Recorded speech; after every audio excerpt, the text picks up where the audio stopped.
अस्सलाम वालेकुम। उम्मीद आप सब लोग ठीक ठाक होंगे, खैर खैरियत से होंगे।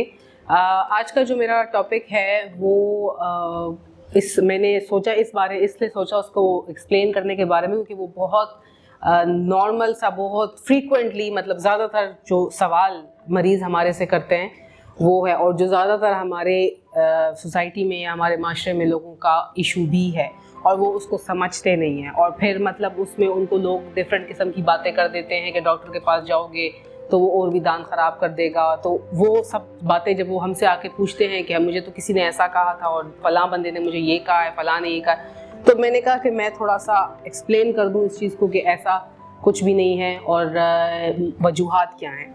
मैं बात कर रही हूँ कि जिस वक़्त आपके दांत लूज़ होना शुरू हो जाते हैं, यानी कि गिरना शुरू हो जाते हैं, और दांतों से इन्फेक्ट नहीं होती, जो आपके मसूड़े हैं उसमें से ब्लीडिंग शुरू हो जाती है, और उसके बाद आहिस्ता आहिस्ता आपके दांत लूज़ हो जाते हैं।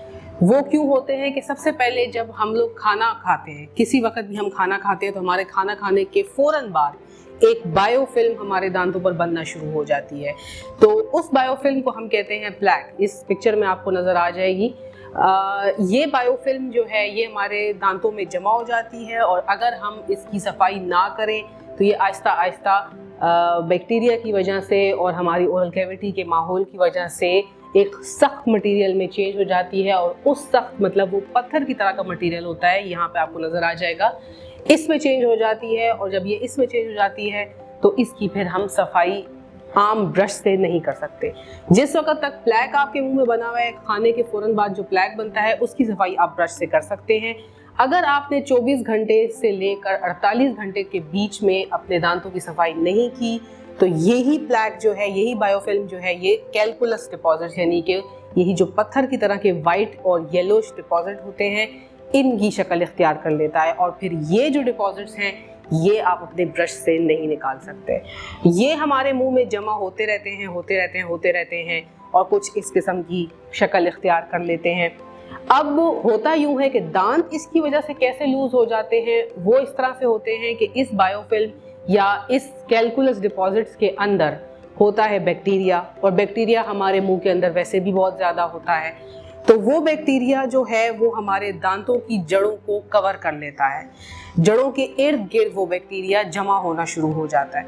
जब वो जमा होता है तो वो हमारे गम्स की इन्फ्लेमेशन करता है, उसमें जिंजिवाइटिस करता है। गम्स जो है वो हमारे नीचे, यानी कि मसूड़े जो हैं हमारे, वो नीचे जाना शुरू हो जाते हैं और दांतों को छोड़ना शुरू कर देते हैं।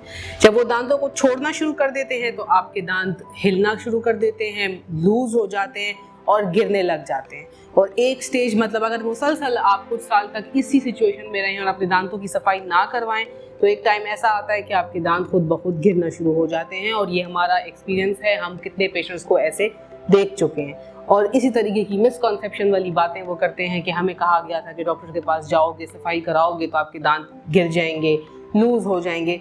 ऐसा कुछ नहीं होता। अगर आप हर 6 महीने बाद अपने दांतों की सफाई करवा लें, जो स्केलिंग हम करते हैं, तो उसमें ये होगा कि आपके कैलकुलस के डिपॉजिट्स इस तरीके से पत्थर की तरह नहीं बनेंगे और आपके दांत लूज नहीं होंगे, और टाइमली आपके गम्स की हेल्थ, यानी कि मसूड़ों की हेल्थ भी आ जाएगी, आपके दांत भी मजबूत रहेंगे, साफ भी रहेंगे, और बैक्टीरिया से भी आपको निजात मिलती रहेगी।